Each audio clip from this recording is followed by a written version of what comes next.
In the stifling midday heat on a deserted dirt road near the Fort Apache Reservation, about 20 miles from Show Low, 7-year-old Apache girl Aiyana Lonebird clutched a heavy plastic water jug, dragging her exhausted steps because her mother lay gravely ill waiting at home. Through the hazy red dust ahead, she suddenly spotted a Harley Road King tipped on its side, and next to it, a man lying motionless, his leather cut torn to shreds, the Hells Angels Phoenix chapter patch standing out on his dust-covered chest. Mike Bearjaw Donnelly, over 40, his face smeared with blood, breathing so faintly it seemed he was already slipping from this world.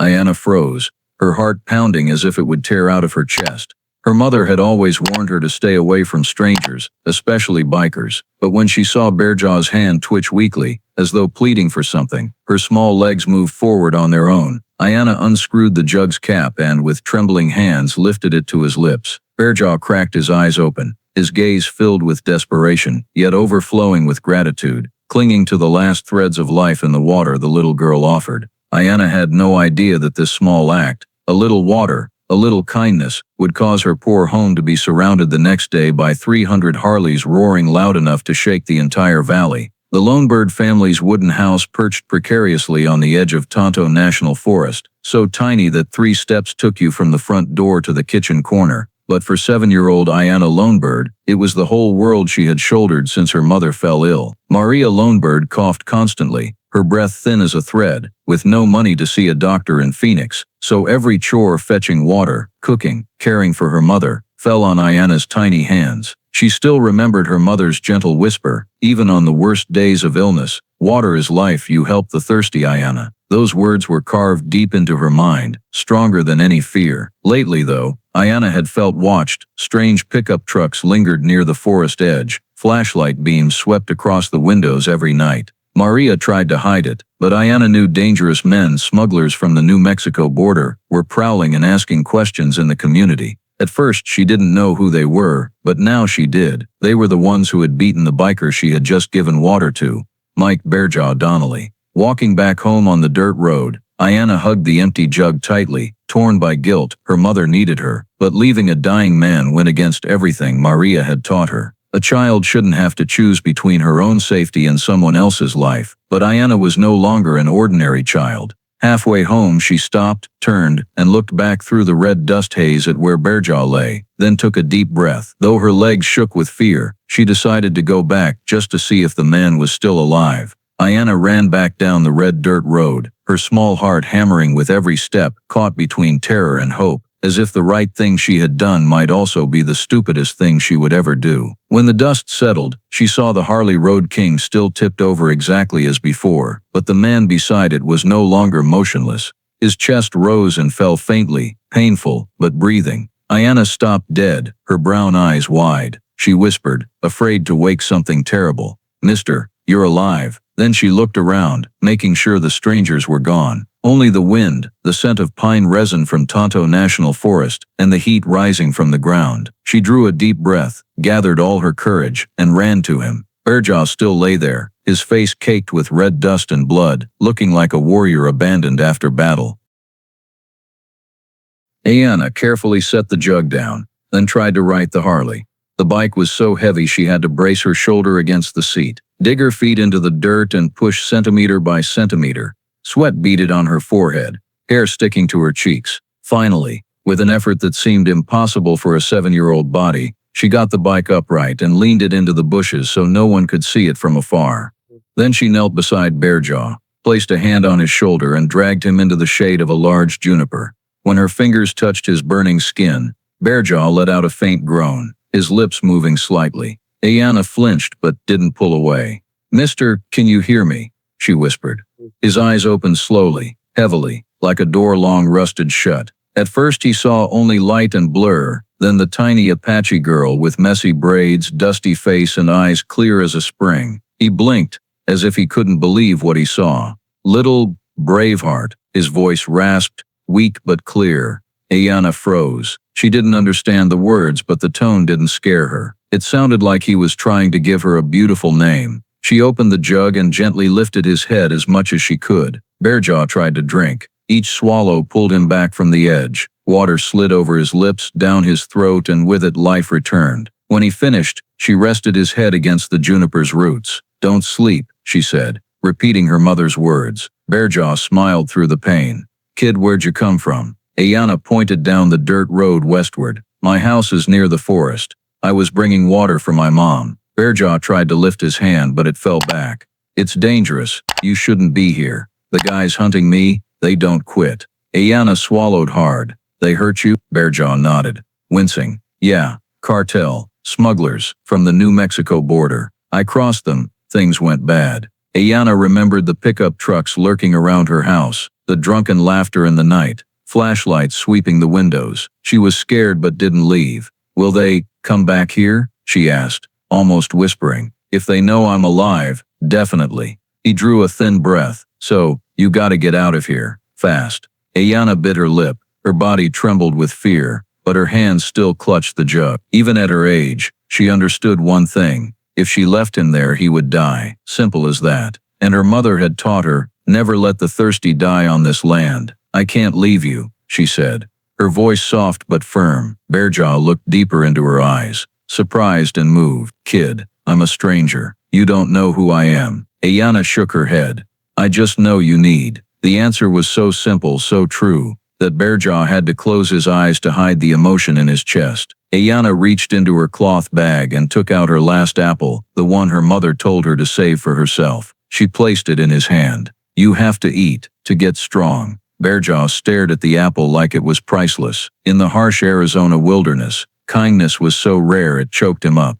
"Kid," he said softly, "you're braver than any man I've ever ridden with." She blushed, not knowing what to say, but when she looked toward home, worry flooded back. She had to get back to her mother. She stood, brushed dust from her dress. "I have to go, but I'll come back."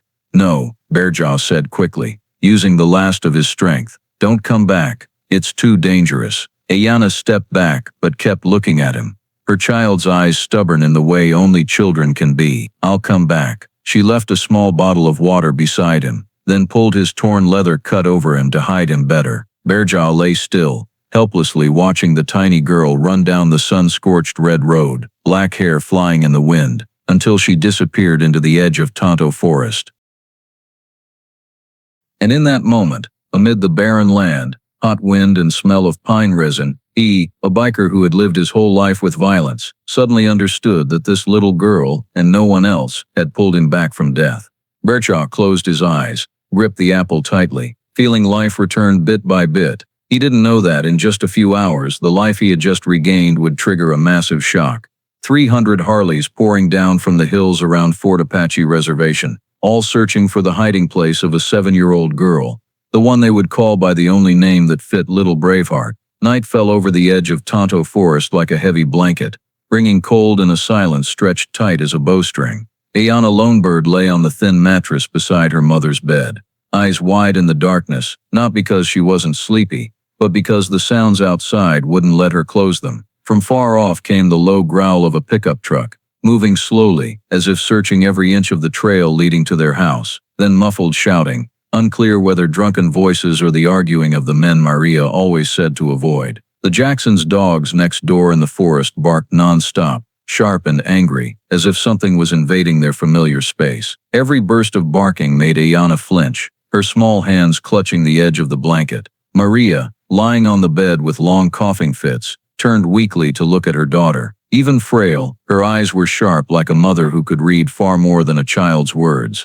"Aiyana?" she whispered hoarsely. "Do you hear anything out there tonight?" Aiyana hesitated a second. She could tell about the injured biker, the blood on his cut, how she had dragged him into the shade and given him water. She could tell about the cartel Bearjaw mentioned, but she didn't. Her mother already had enough worry, and the truth would only frighten her more. "No, just the dogs, Mom," Aiyana said softly, hoping her voice didn't shake. Maria looked at her daughter a long moment, weighing whether to believe the words or her own maternal instinct, an instinct honed by years of danger near the border. Finally she sighed, the breath so weak it sounded like wind through the window. "I don't want you going outside tonight. Something isn't right." Aiyana nodded. "I'll stay here with you." But inside she was thinking of Bearjaw lying alone out there. No water, no cover, no one to protect him from the bad men he said were hunting him. Wind slipped through the tall pines, carrying the rustle of dry leaves like footsteps. Aiyana turned her head toward the window. Only blackness, but she knew her feeling wasn't wrong. Something was watching. Not wildlife, not neighbors. A faint light swept past and vanished, like a quick flashlight beam. Aiyana's heart raced. She pulled the blanket higher, but her eyes stayed glued to the window. Stones rolled downhill, then heavy footsteps on the ground. Not one person, maybe two, maybe three. Then silence. She held her breath. Maria held hers. The small house seemed to freeze, only the ticking of the old wall clock. Aiyana, Maria whispered, reaching for her daughter's hand. If anything happens, you run to the Jacksons, understand? Aiyana swallowed hard. Yes, but in her mind she saw Bearjaw alone, motionless, unprotected. Mom was sick, the biker was dying, and outside was darkness full of threat. Aiyana pressed her face to the edge of the bed, letting her mother's breath touch her hair. She didn't want to leave her, but she didn't want to abandon Bearjaw either. The wind shifted, carrying the distant sound of an engine, not like the pickups, deeper, lower, like a Harley, but deliberately throttled down. Aiyana closed her eyes, then opened them. A strong feeling ran down her spine. Someone was standing at the forest edge. Someone was watching the house. It didn't feel like the cartel lurking, not that knife-sharp fear. This feeling was stranger, quieter, like silent shadows waiting for something. The night dragged on. The shouting faded, but the strange engine sounds came in intermittent bursts, like a silent force tightening a noose around the pines. When the first rays of sunlight spilled over the edge of Tonto National Forest, Aiyana Lonebird felt as if the ground itself were a giant beast stirring beneath her feet. The vibration started small, like the old washing machine at Mrs. Dixon's down the valley, but grew stronger, traveling through the rotten wooden floor under her bare feet. Aiyana jolted awake. She was still drowsy, her mother's warmth lingering on her shoulder, but that rumbling was unlike any forest sound she had heard in her 7 years here. It wasn't animals running, wasn't the locals' old pickups passing the forest edge. It was deep, low, thick, rolling in waves like dry thunder rising from the earth. Her mother, Maria Lonebird, lay curled on the bed, breath thin as thread. She didn't stir as the house began to shake lightly. Exhaustion had probably drowned all her senses. Aiyana stepped onto the floor, her small feet freezing for a moment, then tiptoed to the front door, still thinking it might just be deer running down the slope. But when the door opened and the morning wind hit her face, Aiyana froze as if grabbed by an invisible hand. Before her, on the hills surrounding their little wooden house, the stretches of land where she used to run, pick berries, or count clouds every afternoon, were now covered with massive black shapes gleaming metallic under the sun. At first she saw only a few front ends, round, metallic, glinting, then more and more, until her eyes were as wide as they could go, and she still couldn't count them all. Not 10, not 50, not 100. An army, a sea of men, a ring of iron, chrome and leather stretching across the rocky slopes and forested hills. 300 Harley Davidsons, bearing the red and white patches of Hell's Angels, Arizona, formed in 3 circles from the highest hills down to mid-slope, all engines off. But the sound of cooling metal and brakes still echoed like the breathing of a great beast. Not one of them moved, not one spoke. 300 bikers like 300 stone statues, except for their eyes, hidden behind sunglasses, behind weathered, sun-baked faces, all fixed on the tiny house where the Apache girl stood trembling barefoot. The air was thick, as if someone had sucked all the oxygen from the morning. Aiyana swallowed dryly. She couldn't believe her eyes. These bikers weren't like the stories she had heard. No rowdy laughter, no clanking beer bottles, no cursing like the smugglers, not chaos, not fatigue, order, discipline, a silent ritual. Sunlight swept across the chrome, flashing like 1,000 bright swords. Aiyana instinctively shrank back. She was only a 7-year-old child, and though she didn't understand much of the adult world, she knew that when 300 grown men sat motionless on their bikes as if preparing to pass judgment, everything would change. On the outermost ring, atop the eastern hill, an older man sat on a matte black Harley Road King. He wore no helmet. The wind lifted his long silver hair gently behind him, and his thick gray beard framed a face hard as stone. Light glinted off the patch on his back. President, Hell's Angels, Arizona. Aiyana didn't know what president meant, but she felt his authority instantly. He was like the warrior chiefs in her mother's old stories, only instead of a horse he rode a steel beast. When he tilted his head, the whole hillside seemed to tilt with him. Aiyana took one step back, but her feet wouldn't run. She didn't dare call her mother for fear of scaring her. She didn't dare hide because every tiny movement was being watched by hundreds of hawk-sharp eyes. Are they here? Because of Bearjaw? The thought made her heart clench. Bearjaw was still lying alone out there. She had promised to return, and now she understood. These men weren't here for trouble. They were here for him, for their brother. Aiyana went cold all over. If they knew she had gotten involved, if they misunderstood, if they thought she had hurt Bearjaw. She didn't know how bikers acted, but adults always said, touch one of them, you touch them all. The wind blew, carrying the clink of metal and faint rattle of chains. All the bikers, at once, turned their heads toward the rising sun, a synchronized movement that was terrifying. Aiyana drew a sharp breath that came out as a small hiss. She felt an invisible rope pulling her back toward the door, but she didn't run. For some reason she couldn't explain, instinct told her running would be the most dangerous thing right now. A biker in the innermost ring, only a few dozen yards away, kicked up his stand, sunlight flashing off the Phoenix chapter patch on his shoulder. Aiyana startled, remembering the same patch on Bearjaw's cut.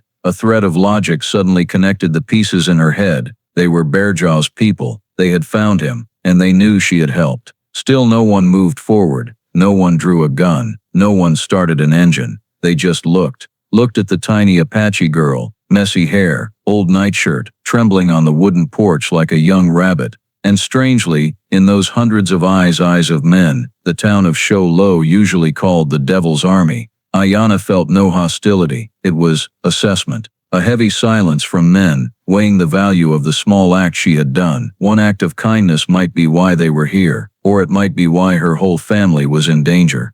The pines rustled. A black crow rose from the hill, giving a long cry. The sun climbed higher, illuminating each biker's face, hard, cold, scarred, but not empty. Aiyana dug her fingers into the doorframe. If they wanted to kill me, she thought, they would have done it while it was still dark. And that was why she didn't run. A child doesn't know much, but a child's instinct is sometimes more accurate than an adult's. These men weren't here to hurt her. They were here to witness, to wait for something, to see with their own eyes the child who had pulled a man back from death in despair. The president's gaze settled on Aiyana's wrist, still dusted with yesterday's red dirt. Then he lowered his sunglasses, revealing gray eyes sharp as mountain stone. He didn't smile, but that look wasn't cold, wasn't hostile. It was the look of someone confirming something important.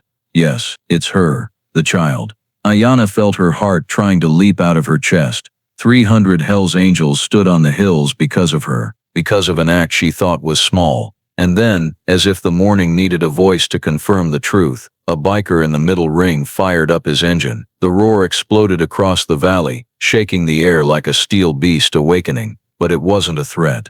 It was a signal. The president gently raised one hand, not fast, not hard, but with an authority that froze all 300 bikers again. And that was the moment Aiyana knew for certain that everything in her life had just changed. Forever, those silent black figures hadn't come to hunt her or her mother. They had come to protect. They had come because Bearjaw lived thanks to her water. They had come to do what bikers always do, repay a debt in a way no one could predict. And so 300 Harley Davidsons now surrounded the home of a 7-year-old Apache girl, not to destroy, but to honor a small heart that had saved a man's life.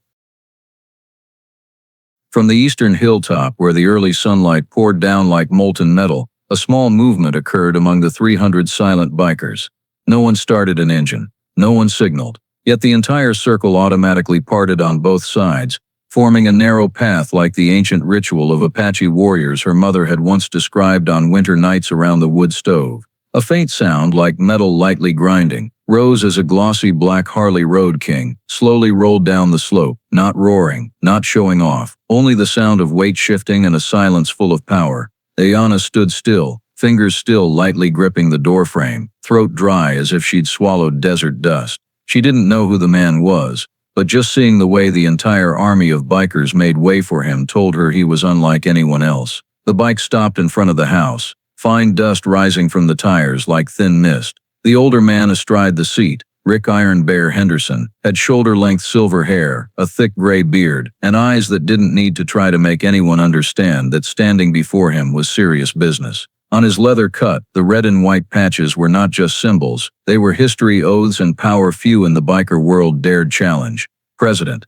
Hells Angels, Arizona. A younger man, maybe just over 20, stepped forward from behind him, old enough for youthful strength, respectful enough to keep his distance, and stood beside Iron Bear, hand over his chest as if reporting. But Iron Bear raised one hand slightly, and the young man fell silent instantly. Every biker behind him went still at the same moment, as if a single small gesture from him could make all 300 ready to charge or fall back in one breath. Iron Bear said nothing for several seconds. He simply looked at Aiyana, sharp, direct, but without hostility, like the gaze of a wild animal that had lived long enough to recognize the value of kindness. Aiyana shrank back, her bare feet wanting to retreat inside, but Iron Bear's eyes held her in place, not out of fear, but something closer to recognition. Finally, Iron Bear gently put his boot down and stepped off the bike. That simple motion changed the entire space. He was no longer a statue on a saddle, but a man standing tall, radiating quiet authority that made Tonto Forest itself seem to hold its breath. The young man beside him dipped his head toward Aiyana and translated in a low voice, "He wants to meet the kid who saved Bearjaw." Aiyana opened her mouth, but no sound came out. The translator looked at her. His eyes were not rough like most of the others, but gentle. "Are you the one who gave Bearjaw water?" Aiyana nodded slightly, afraid a stronger nod might cause something terrible. Iron Bear took one more step. His shadow stretched across the porch steps. His face was old but not weak. Every wrinkle looked carved by years of wind and dust. Every line carrying experience, even adults found hard to bear. He spoke a short sentence, voice deep and heavy as stone dropping into earth. The translator relayed. He says, "Thank you." The words stunned Aiyana. She hadn't expected to hear that from a huge tattooed man with hawk eyes and a biker cut. Iron Bear didn't stop. He continued, longer this time, eyes never leaving the girl. The translator listened, then spoke firmly. "The kid saved one of ours. Bearjaw is family. Family doesn't abandon family, and we came to see who has a heart that big." A shiver ran down Aiyana's spine, not from fear, because those words sounded like her mother's, a big heart. Her mother had said the same when telling stories of Apache ancestors who stood together through 1,000 dry seasons. Iron Bear took another step. He bent slightly, just enough to be eye level with the child, and in that instant, Aiyana no longer saw a biker. She saw the image from her mother's stories, the old warrior standing before the valley, posture solid as the ancestral stone markers, carrying the dignity of someone who understood that sometimes a single small decision can change an entire community. "Is she scared?" Iron Bear asked. The translator repeated it. Aiyana didn't know how to answer. She clutched the hem of her dress but still shook her head. A small instinctive child's motion, yet it changed the faces of hundreds behind her. Many sat straighter. Some nodded almost imperceptibly. She didn't understand what it meant, but Iron Bear did, and he smiled. Not wide, not showing teeth, just a slight lift of the lips, the smile of someone witnessing something rare but knowing it was real. "This kid," he said in English for the first time. No translation needed. Voice low and rough but clear enough that even the wind didn't dare interrupt. "Has the heart of a warrior." The translator just looked at him and didn't bother translating. It wasn't necessary. The word warrior wasn't hard for Aiyana. Her mother had taught her its meaning, but hearing it from an old biker in front of 300 watching men gave it a completely different weight. Iron Bear straightened, turned slightly and raised one hand behind him. A biker brought forward a small leather pouch. Iron Bear didn't take it. He only motioned to stop. Then he looked back at Aiyana, as if wanting to see her truest reaction before doing what came next. "Bearjaw is alive because of you," the translator said again. "And that's why we're standing here." Aiyana looked around. 300 bikers, 300 Harleys, 300 men who could make the town of Show Low tremble just by being on the edge of the forest, all because of her. Iron Bear spoke again.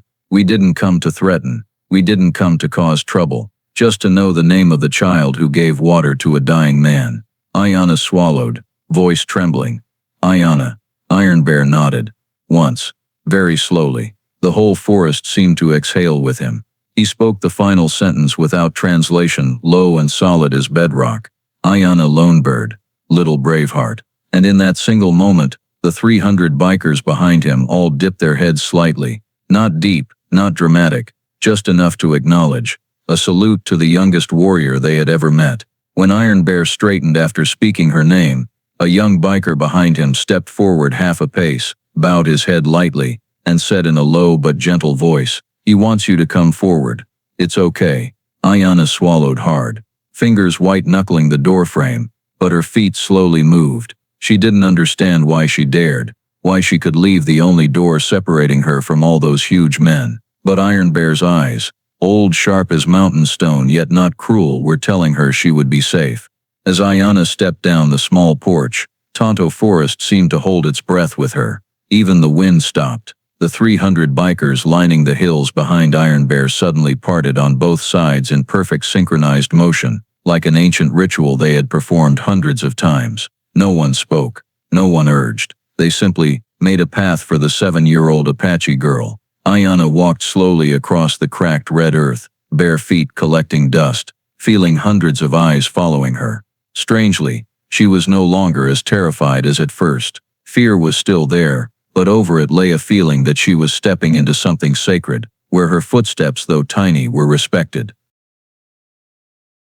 When she reached Iron Bear, he bent down a little so their eyes were level. His face was large, hard, lined with sun and wind, but when he looked at her, his gray eyes weren't cold steel. They were like a fire that had once burned fierce and now only glowed low but still real. "Kid," Iron Bear said in English, slow and clear, speaking for himself. No translator needed. "Do you know who the man you saved is?" Aiyana opened her mouth to answer, but her throat closed. She looked down, then back up at him. Truth was, she knew nothing. She didn't know who Bearjaw was. She didn't know what Hell's Angels were. She didn't know what the red and white patches meant. She only knew the simplest things. She began, voice shaking but honest.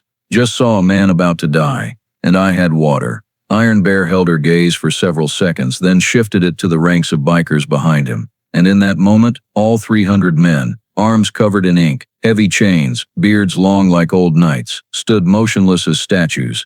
That silence wasn't the silence of the forest. It was thicker, stronger, as if the entire army was collectively drawing breath before something momentous. A biker on the northern slope dipped his head. 2 others placed hands over their hearts. A few in the front row clenched gloved fists so hard, the leather creaked. Aiyana didn't understand those reactions, but Iron Bear did, because he had lived his whole life with these men and knew that among them kindness was never small. It was law, it was honor, it was why they still existed. He turned back to her. "You gave him water. Yes, you dragged him into the shade.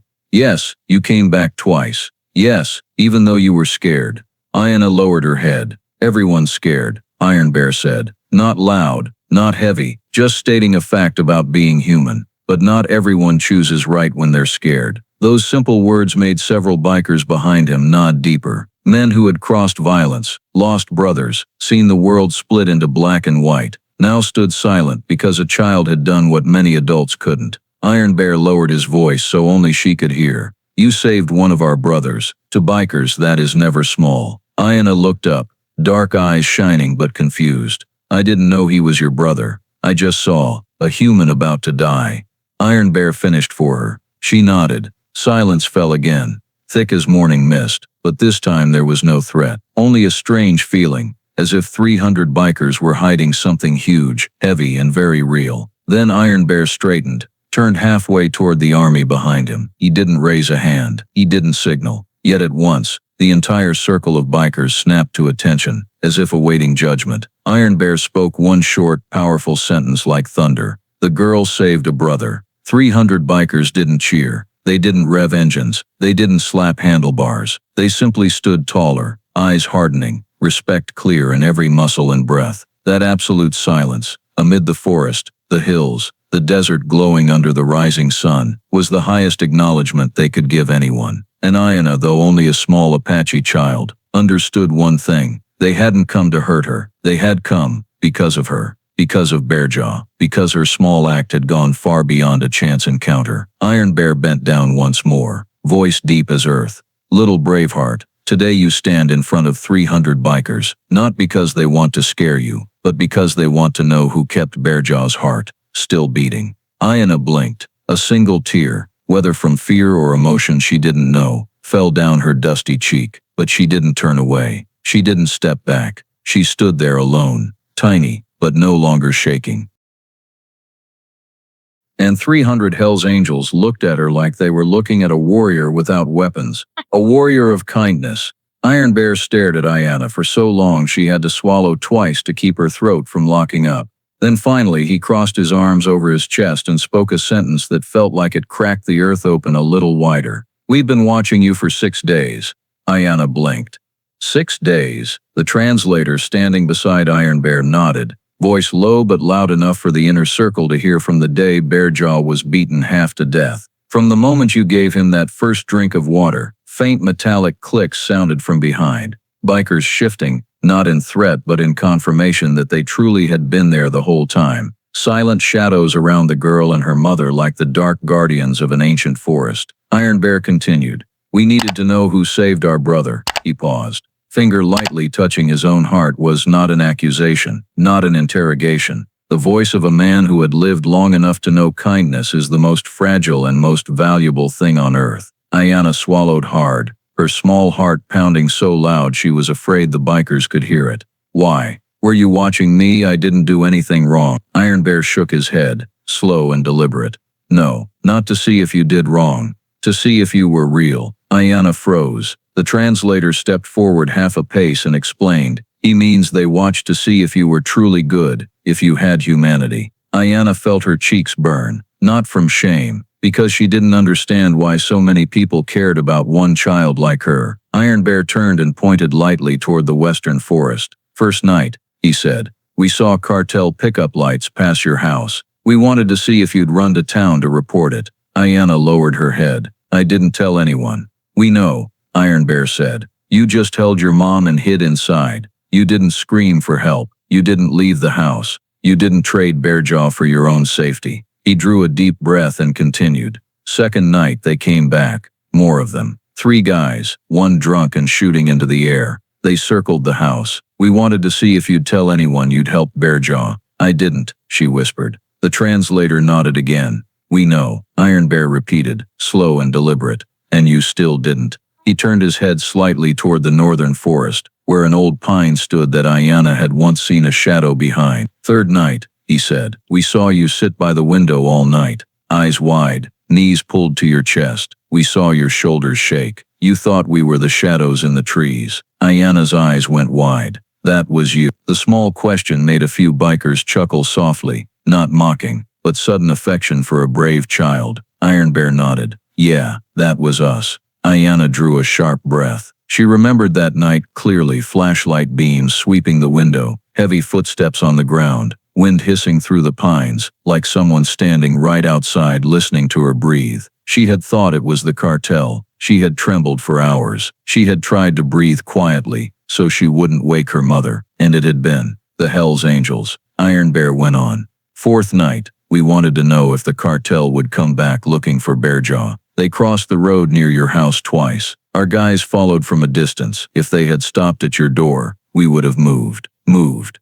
Meaning what?" Aiyana asked. Iron Bear glanced at the 3 biggest bikers standing near the slope, men wearing steel-knuckle gloves and heavy chains wrapped around their arms. "Meaning," he said, "they would never have had the chance to hurt you or your mother." Aiyana didn't know what to say. Shock kept words from reaching her lips.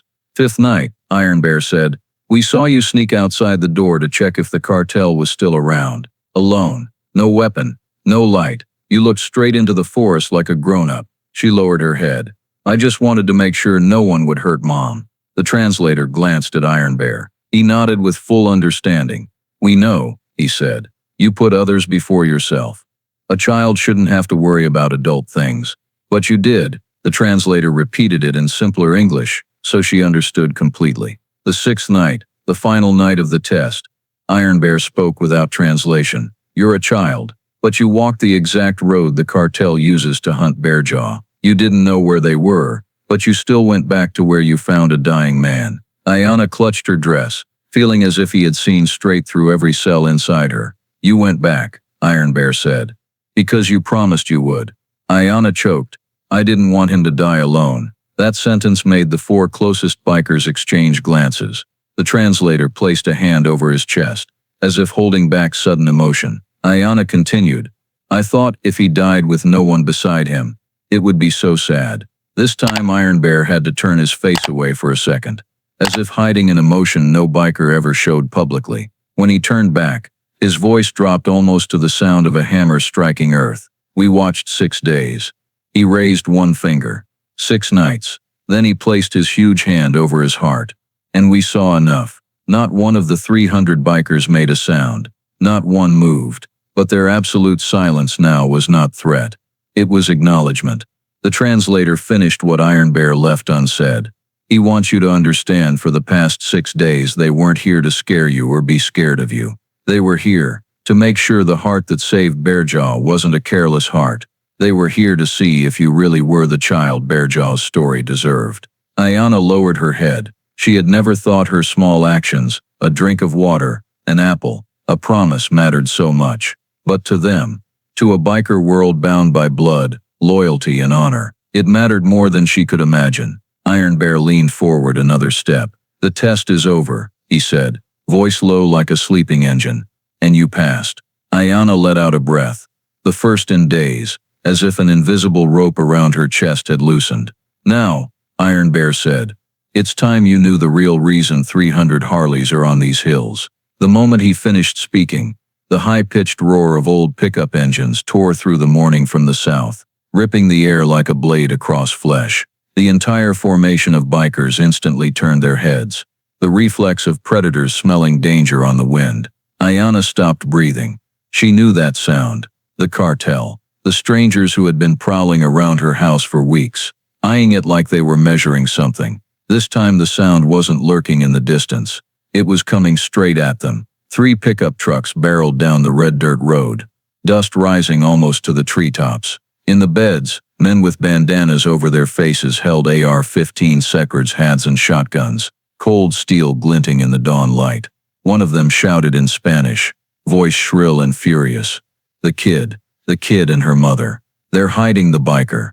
Aiyana instinctively stepped back, her spine brushing Iron Bear's knee, but he placed a massive hand on her shoulder and held her steady. It's all right, he said low, like thunder being held back. You're not going anywhere. The translator repeated it, but Aiyana understood without words. The cartel screeched to a halt, tires screaming against the dirt. The leader jumped down, boots hitting the ground hard. He wore a gray leather jacket, arms covered in skull and dagger tattoos. He spotted Aiyana standing in a sea of biker leather and smirked mockingly. There, that's the kid. He pointed straight at her, gun barrel still glowing red from a test shot. Last night someone saw her with the biker. She knows where he is. Aiyana trembled. Her lips let out broken breaths, but her small feet stayed planted. Iron Bear stepped forward exactly half a step, shielding half of Aiyana behind his huge frame. But the cartel still hadn't realized who they were facing. Move, the leader screamed. That kid hid the guy we're looking for. If you don't hand her over in 10 seconds, I start shooting. He never finished the sentence. 300 Harleys started at once. The roar rose like one ancient colossal beast backed into a corner, a deep heavy sound that shook the ground like an earthquake. Dust vibrated under Aiyana's feet. The pine forest echoed for miles, making the cartel freeze for half a second. One cartel member on a truck gasped, Santa Maria. It's the Hells Angels. The leader still tried to act tough, but his eyes darted wildly, finally seeing the trap his gang had driven into, surrounded by 300 bikers who hadn't blinked. Iron Bear tilted his head just enough for his shadow to fall across the ground, drawing a line between Aiyana and the cartel. You just threatened to shoot a child, he said, voice terrifyingly even. I heard it clear. The translator beside him repeated it, each word sharp as flint. You're threatening the wrong people. The cartel wavered. 2 guys in the back tightened their grips on their guns and stepped back half a pace, but the leader still tried to save face. That kid, he snarled. Help the biker escape us. She's a witness. She's a 7-year-old child. Iron Bear cut in. She gave water to a dying man. That's called kindness. The translator's voice rang out, sounding like the verdict of a great council. Then Iron Bear added, much slower, and this time he told no one to translate. And Bearjaw is ours. 300 bikers rolled forward half a meter, just half a meter, but the simultaneous crunch of tires on dirt froze the cartel solid. The leader's eyes swept over the sea of red and white Hells Angels Phoenix chapter patches, a wall of leather, steel, and ink, and he understood. He understood fast that he wasn't facing a bunch of guys on bikes. He was facing an army. Still stubborn, he yelled. You don't get it. That biker. He stole our shipment. He killed my men. Iron Bear just stared straight into his eyes. If your shipment is drugs flooding native communities, if your men shot a man trying to leave that life behind, then yeah, Bearjaw took from you. And yeah, your men are dead. The cartel went dead silent. Aiyana looked up at Iron Bear, hearing words she didn't fully understand yet, feeling in his voice a truth that was huge, not the truth of people who say what's convenient. The truth of men who have lived long enough to no longer fear the truth. The leader raised his AR-15, trying to hide fear with violence. That kid helped him. He screamed. She knows where he's hiding. She's protecting him. No, Iron Bear said, voice like gathered thunder. Bearjaw is safe, and this child isn't hiding anyone. She saved a life. The translator repeated it slowly, as if making the cartel swallow every syllable. The air was so tense. Aiyana could hear her mother's heart pounding behind the wooden door. Then the cartel issued their final threat. Hand over the kid. We question her, then we leave. All 300 bikers laughed. A laugh with no joy, only the heavy mockery of monsters in the dark. Iron Bear stood tall, his president patch blazing like a declaration of war. You want her? He said. Step over me. The cartel fell silent. No one dared move. No one was stupid enough to try, but desperation made them reckless. The leader raised his rifle high and screamed, shoot the house, drag the mother out. The kid will talk. Another cartel member raised a shotgun barrel aimed straight at Aiyana's front door. The wind stopped. The forest stopped rustling. Even the Harleys stopped rumbling. Everything hung in one single moment, right before a black shadow burst from behind the ranks of bikers, footsteps heavy and powerful like hammer blows on the earth. Not Iron Bear, not the translator. It was Bearjaw. One side of his face still bandaged, leather cut torn to shreds, but his eyes of a beast reborn from hell, blazed with fury. And in that hoarse, guttural roar, the cartel heard their own death sentence. Touch that kid and see what happens. No one fired. No one stepped forward. No one even dared breathe loud. Because in that moment, the cartel finally saw the full truth. They hadn't surrounded a child. They were the ones surrounded by a family of 300 men ready to die for the girl who had given them a drink of water. And right as the cartel prepared to throw their lives away charging in, one Harley roared louder than all the rest.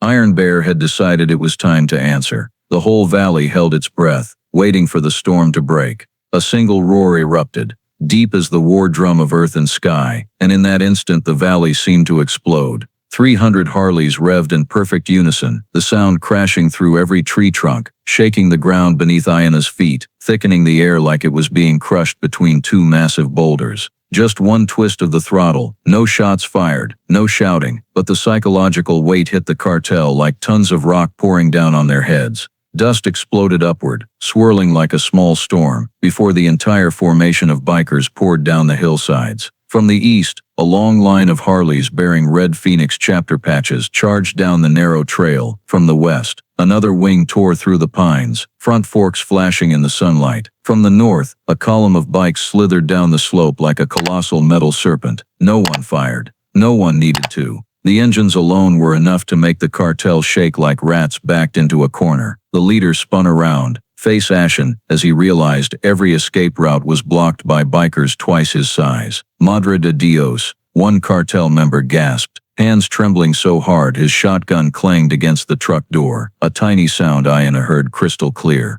Bearjaw stepped forward more than half a pace, shoulders heavy as stone, eyes blazing like sparks struck from flint. But he wasn't the one who spoke the final word. Iron Bear was. He walked out into the open circle, as if stepping onto his own front porch, unhurried, anger not visible, only the absolute authority of a leader who knew he didn't need threats to make men tremble. When he stood just a few yards from the cartel, every engine instantly dropped to half throttle, like a mountain holding its breath for orders. Iron Bear planted his boots firm in the dirt, his shadow stretching long enough to cover Aiyana behind him, and asked exactly one question in a voice low and sharp as honed thunder. Which one of you dared hurt this child? No translation needed.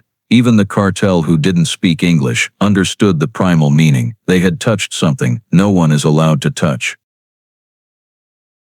The leader tried to puff himself up, but his voice cracked like rotten wood. We just, Iron Bear took another half step, eyes dark as ancient wells. I asked, who? No one stepped forward. No one confessed. The cartel members shuffled backward, feet dragging and stumbling. A young biker behind Iron Bear, the translator, spoke loud enough for every cartel ear. The president of Hells Angels, Arizona is asking, and if he asks again, you won't get a chance to answer. The entire pine forest went dead still, as if nature itself wanted to watch the judgment. Aiyana clung to the edge of Iron Bear's cut, eyes wide, not afraid of the bikers anymore. She was afraid of the cartel, afraid of the bloodshot eyes that had stalked her house for nights. But now those eyes were no longer stalking. Now they were trapped animals in a dry creek bed with no way out. A biker from the left flank kicked down his stand and stepped off. His boots hit the ground with a heavy thud. Tall, thick-bearded, arms inked with winged skulls, he walked up beside Iron Bear and said in a voice like iron striking iron, "All it takes is one of you to admit you threatened the kid." He paused, closing a fist the size of a brick. Just one. The rest of the bikers dismounted in perfect rhythm, boots hitting dirt in a rolling thud, thud, thud that shook like a controlled earthquake. They didn't reach for weapons. They simply stood, yet every man's presence was a declaration of war. The cartel leader looked around at the bikers closing in like a silent wolf pack. He started backing up, hands shaking so badly the rifle nearly slipped. We didn't know the kid was with a biker," he stammered. "We just thought she's a child," Iron Bear said, each word a blade. A child. More bikers stepped forward. The 300 Harleys roared again, one long rolling thunder that nearly buckled the cartel's knees. An older silver-haired biker built like an oak spoke loud enough for every cartel ear. "You dared threaten a child? On our land?" The cartel leader let out a panicked scream, then suddenly threw his AR-15 to the ground. "We're out," he yelled. "We're gone." He didn't wait for permission. He spun and ran straight for the trucks. Two others dropped their weapons and sprinted after him, stumbling in the red dirt. One was so terrified he abandoned his still-running truck and ran on foot down the slope like a hunted animal. The rest scrambled over each other to climb aboard, flooring the gas so hard tires dug trenches in the sand and flung dust into their own faces. The first truck fish-tailed away, bouncing wildly over potholes, nearly slamming into a pine. The second followed right behind.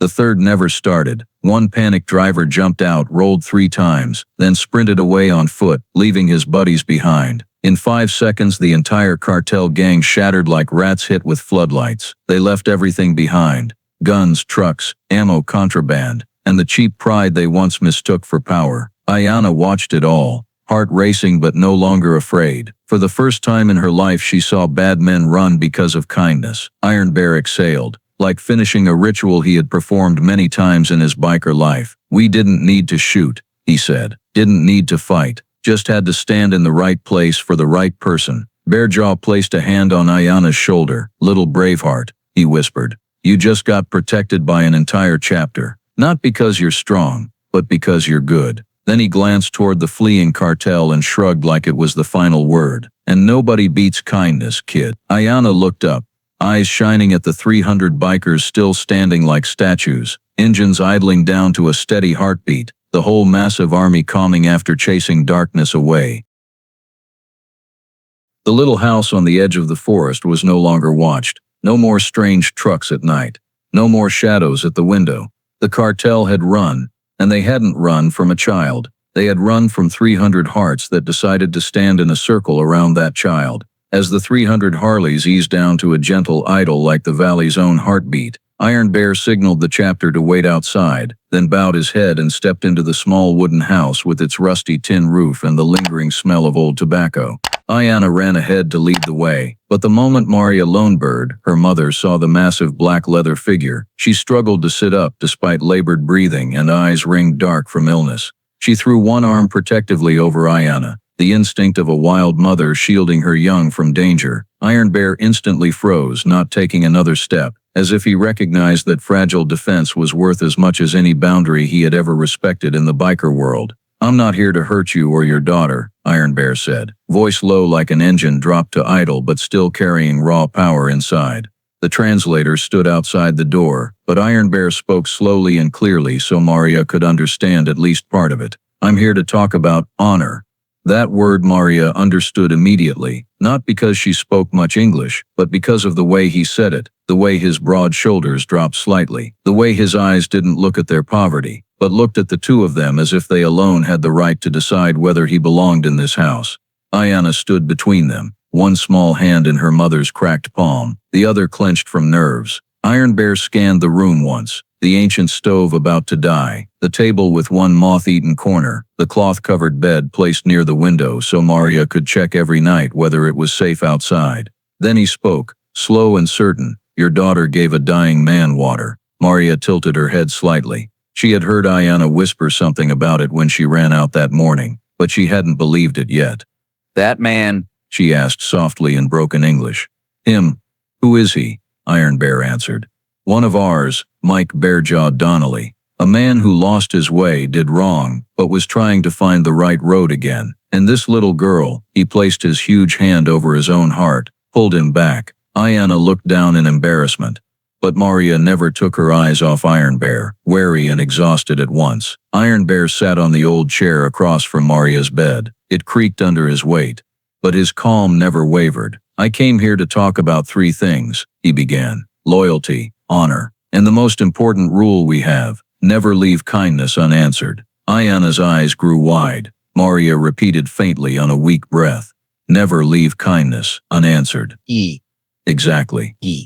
Iron Bear nodded. "The world out there is full of people who want to take land, take money, take lives. But there are a few who know how to give. Your daughter is one of them, one of the rare ones we respect." Maria squeezed her daughter's hand. Aiyana stood still, dark eyes fixed on Iron Bear, trying to understand why her tiny act had brought an entire chapter to their door. Iron Bear continued.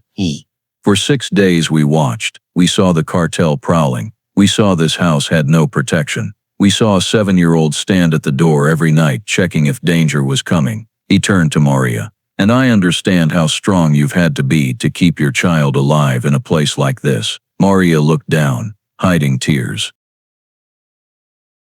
Iron Bear went on, voice deep but carrying a warmth far inside. "You don't know us, but we know what almost happened last night. The cartel meant to take your little girl, meant to hurt her. And when a kind child is hurt," he set both fists on his thighs, "the world needs to stand up." Aiyana stepped closer to her mother. "So, you came to protect us?" Iron Bear gave a small chuckle and shook his head. "Not protect." He pointed one finger straight at Aiyana's heart. "You protected yourself. Last night you chose to do the best thing you could. We're just answering." Then he bent down to Aiyana's eye level, the way he spoke to young prospects the first time they were voted in. "The biker world isn't like the outside world," he said. "Out there people think we're dirty, violent, lawless, but we live by things many have forgotten. Loyalty, kindness, and paying debts." He pointed at Aiyana. "And you, kid, did what 100 grown men wouldn't dare." For a moment the whole room was silent. Iron Bear looked at the little girl and spoke the sentence that made Maria cover her mouth in emotion. "In our chapter, Bearjaw has given you a name." "What name?" Aiyana asked, small heart pounding. "Little Guardian," Iron Bear said. "The Little Protector, because you protected our brother's life before we ever had the chance to protect you." Maria pressed a hand to her chest, tears falling onto Aiyana's hand. Iron Bear stood, placed his big hand gently on the girl's head, not heavy, not forceful, but like an ancient ritual. "From this day forward," he said, "our chapter owes you, and that debt will never be forgotten." Outside, 300 Harleys waited, but inside the poor little house, something far bigger had just been decided. Biker honor, something no law can define, had bound the 300 hardest men in Arizona to a 7-year-old child. And from that moment on, Little Guardian was no longer alone on the edge of Tonto Forest. Iron Bear stood there, big hand still resting lightly on Aiyana's head, then drew from the leather pouch at his hip something carefully wrapped in a red Hells Angels bandana, the kind only full-patched members ever carry. When he unfolded the cloth, the small room seemed to glow, not from sunlight, but from the solemn weight of every motion the man made. Inside was a tiny black leather vest, small enough to fit a 7-year-old. Brand new leather, hand-stitched seams, and on the back patches sewn with bright white thread. Aiyana stopped breathing. Maria put a hand over her mouth, tears ready to spill again. Iron Bear lifted the vest to chest height, so mother and daughter could see every letter, every symbol clearly. Across the top rocker on the back, Hell's Angels, bottom rocker, honor friend, and dead center, over the heart, a special patch that existed in no other chapter, little guardian. Iron Bear spoke slowly, giving each word its own weight. In our world, a vest is not a gift, it is an oath. Aiyana's eyes went huge. An oath. For what? Iron Bear bent down and placed the vest in her small hands. Her fingers trembled under the cool, heavy leather. An oath that anyone who ever wears this will never face the world alone. The translator standing outside the door fell unusually silent. Bikers never give vests, especially honor patches, to outsiders, but today was different. Iron Bear looked Maria straight in the eyes, genuine respect from a man who understood the struggle of a mother raising a child in dangerous wilderness. "Lonebird," he said, "you may not know this, but Hell's Angels do not bring people into our family easily. But today, we are bringing your daughter in." Maria choked out, "But we're not your people. We're poor. We have nothing to." Iron Bear raised one hand, stopping her before shame could ruin the sacred moment. Family doesn't ask for anything. It only chooses who is worthy. He placed his hand over the vest, now resting in Aiyana's arms, sealing an ancient ritual. And this little one is worthy. In that instant, the Harleys outside seemed to idle lower, as if the entire chapter was waiting to see what the child would do with the gift. Aiyana looked at the vest, at the little guardian patch, then at her mother. Can I keep it, Mom?" Maria gripped her daughter's hand, tears falling onto the small knuckles.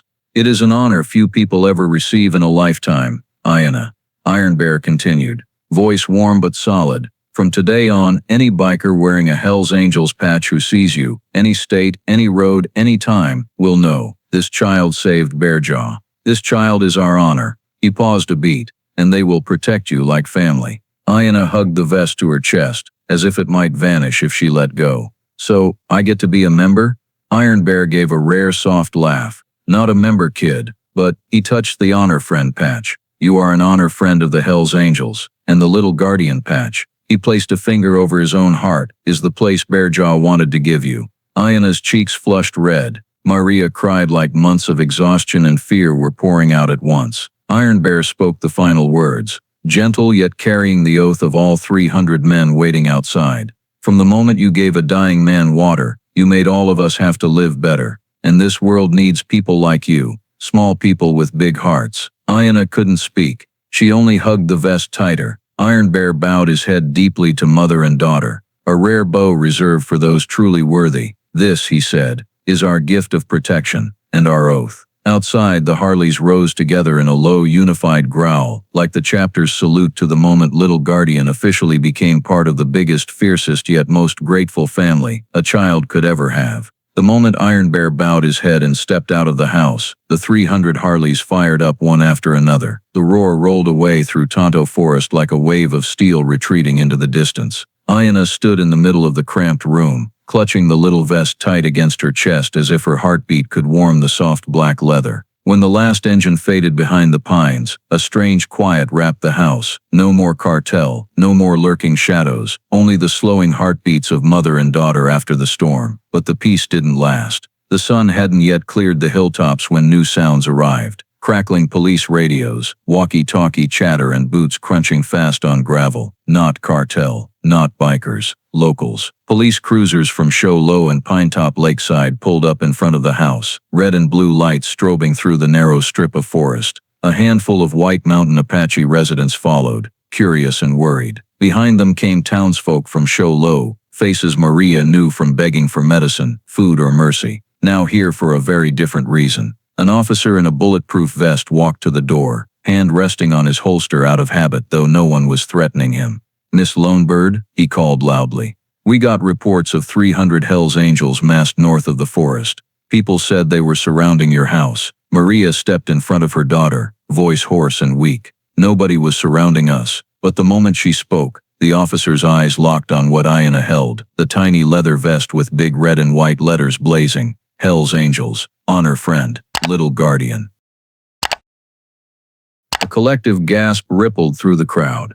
A woman whispered, "Good Lord, the kid's wearing a real biker cut." Another man shook his head. "Told you, they didn't show up here for nothing. This family's involved." A younger deputy stepped closer, eyes narrowed with suspicion. "Where'd that vest come from?" he asked Aiyana directly. She clutched it tighter, pressing against her mother, eyes still red from everything that had happened. "It's a gift.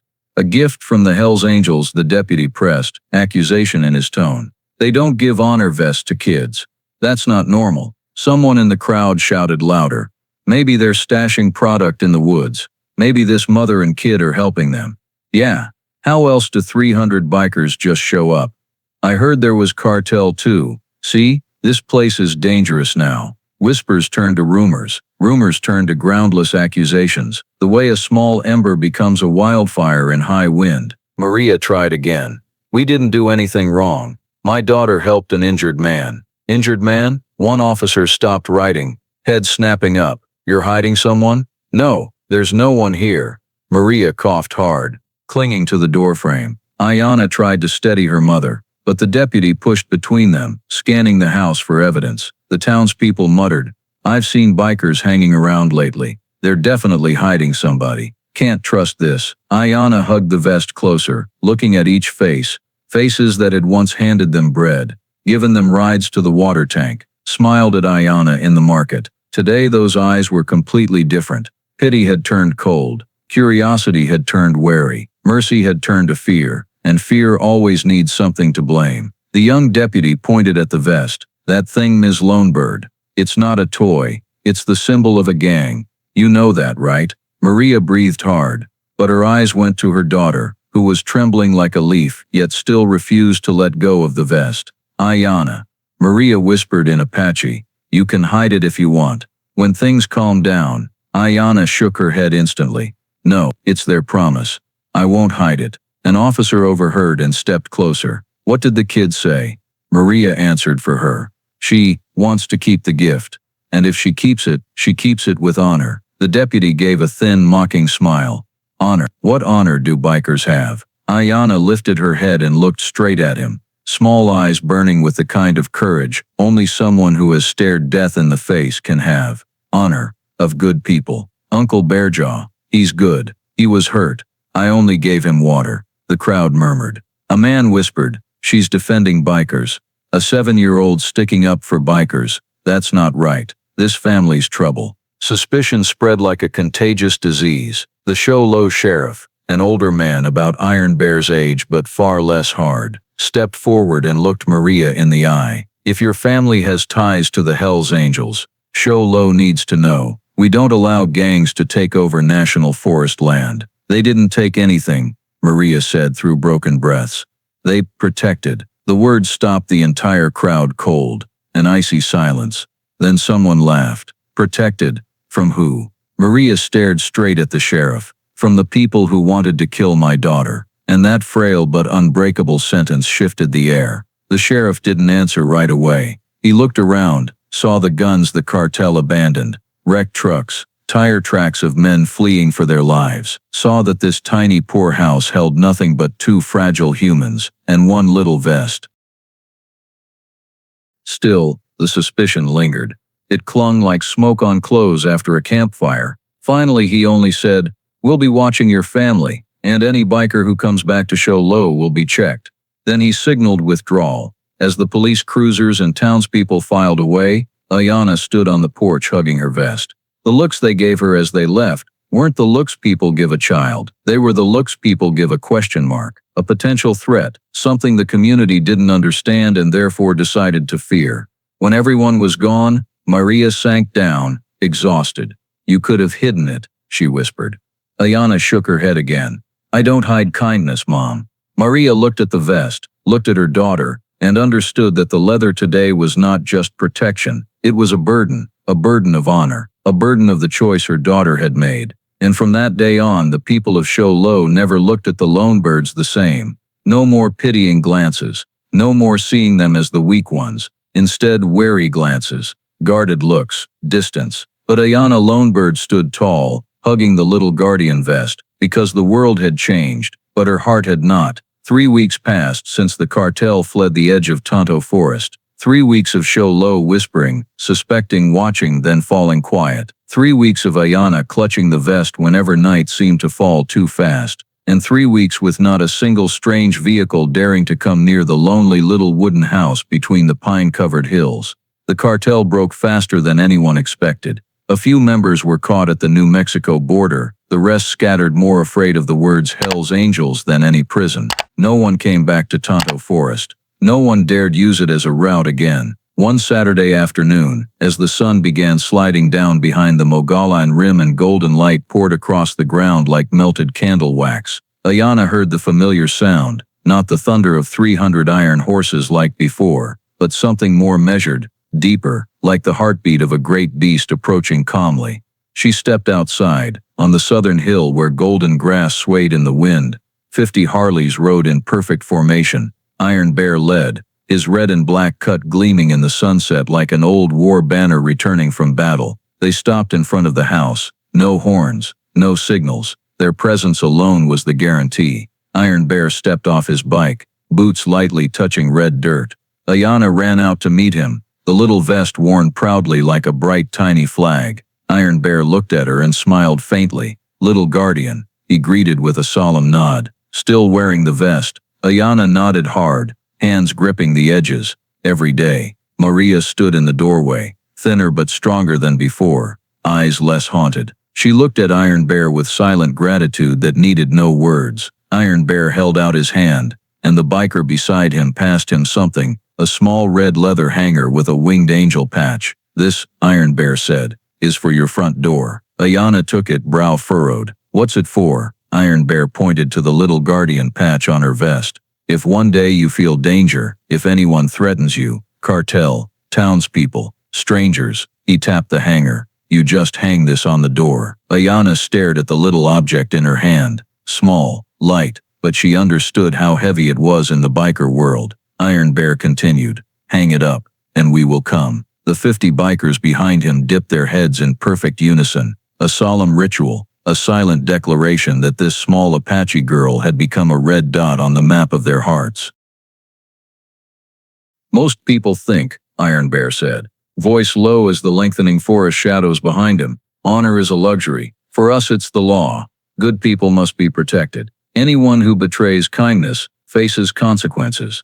He bent to her eye level again. "And you did what even adults wouldn't dare. You saved a man without knowing who he was.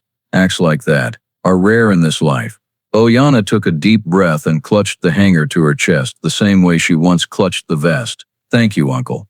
Iron Bear placed a gentle hand on her head, light as the touch of a father she had never known. "No, you're the one who made us grateful." Then he straightened, signaled the riders to mount up.